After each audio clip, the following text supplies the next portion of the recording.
The heat came off the tarmac at Talford Station in long, slow waves, the kind that made the aircraft on the far end of the line look like they were breathing. I had been on that flight line for 3 days, and I had never once seen it quiet. That evening it was quiet. The sun was halfway down behind the ridge, and the whole plateau smelled like kerosene and dry rock, and 9 of us were standing in a loose cluster near the Apache's nose while Lieutenant Colonel Hask ran his finger down a clipboard and decided, without looking up, to change everything.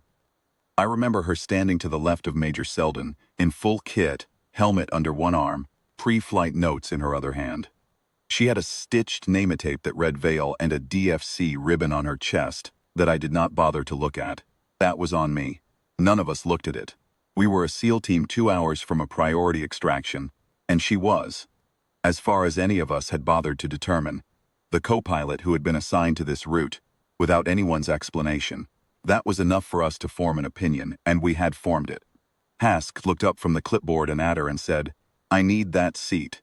She said, "Sir," he said, "I've got Captain Drool qualified on the left side. I don't need 2 pilots I can't vouch for on a single route night extract." In back. He used the phrase dead weight cargo, and I heard it, and I did not say anything, neither did the 7 men behind me. Few of them smiled. I am not proud of that. I smiled too. She looked at Selden. Selden looked at his own notes. He did not look at her. She put her helmet under her other arm, took one breath. I watched her take it, and walked to the rear of the aircraft without a word. That was the last I saw of her until the world changed. We were 40 minutes out when Major Selden went gray. I was seated behind the cockpit bulkhead, gear on my lap, watching the plateau come up below us in the last of the light, and I heard Captain Druell's voice change pitch on the intercom. Not words at first, just a shift in frequency that made every man on the bird go still, without knowing why, the way you go still in a firefight when the incoming changes direction. Then Druell's voice, clear loud, "Selden. Selden." Nothing from the left seat. I had been around enough aircraft to know what the next sound was. It was an engine, the port side, beginning to cycle in a way it was not supposed to cycle. Not a catastrophic sound, a hesitation. A small mechanical pause that at 9,000 feet over a plateau with no viable landing zone for 60 miles means a very specific sequence of events is about to begin, whether you are ready for it or not. Druell was not ready for it. I could hear it in his breathing. He had the radio in one hand and his checklist in the other, and he was running both at the same time, and neither was going well. I heard her before I saw her.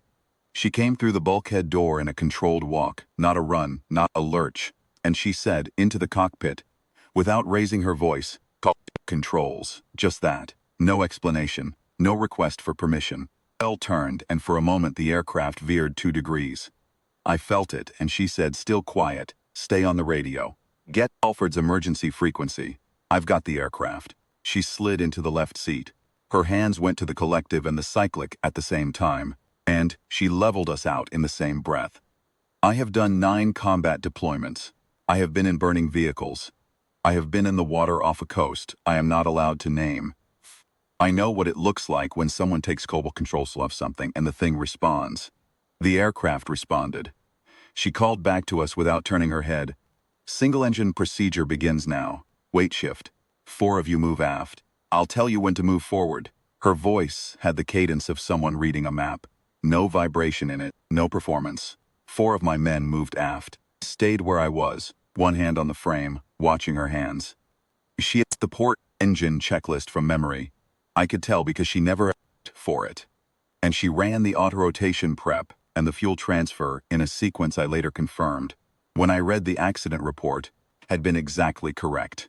The plateau was below us in the dark. There were no lights down there.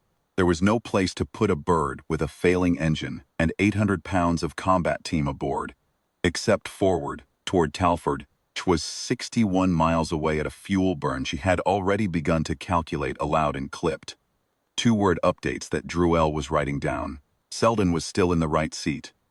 Druell had done the right thing, gotten the mask on him, gotten his harness tight. And now Selden was gray-white and breathing shallow, and that was all any of us could do for him until we were on the ground. She did not look at him. The work demanded everything. For 40 minutes she flew that aircraft on one engine and a prayer's worth of crosswind correction, talking Druel through each step in the kind of voice you use with a man who is keeping it together by exactly the margin you are allowing him. She never told him he had done anything wrong. She never said anything that was not technically necessary. When the port engine began to shudder at the 30-minute mark, she made a single adjustment to the throttle that I felt in my legs, and the shudder stopped, and she said to Druel, 4 more degrees southeast. Tell Talford we want the long approach. Lights at full. Talford came on at mile 10. I could see the runway strobes. I had never been so glad to see an airfield in my life, and I have landed at airfields in the dark under fire. She brought us down at 400 feet per minute with a lateral drift she corrected twice. In the last 30 seconds, and when the wheels touched, I heard the port engine give what I can only describe as a final cough and go silent for good. The aircraft settled. All 9 of us were on the ground. No one spoke for a moment.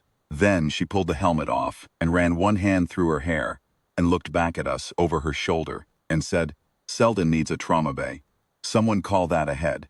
Then she turned back to the instrument panel and began the shutdown sequence. The wing commander was waiting on the tarmac. I do not know how much of what happened in that cockpit had come through on the emergency channel. He had brought most of the flight line with him. Crew chiefs, mechanics, the medical team already running toward Selden's door, and he was standing at the foot of the ramp in his flight suit, with his hands at his sides. When she came down the ramp, still carrying her helmet, he raised his right hand in a salute that was slow and deliberate and completely still, and he held it. The line behind him followed. I followed. Lieutenant Colonel Hask was at the far end of that line. I watched him.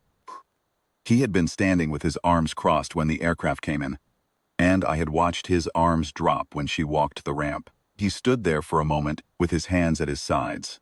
Then he rendered the salute. He held it longer than anyone. I have run into Hask twice since that night. Both times before a brief, before he says anything else. He asks who the pilot is on the mission. He asks by name every single time. He gets the answer and then he reads the full packet before he says another word to anyone. It is a small thing, but I notice it. I think that is exactly the point.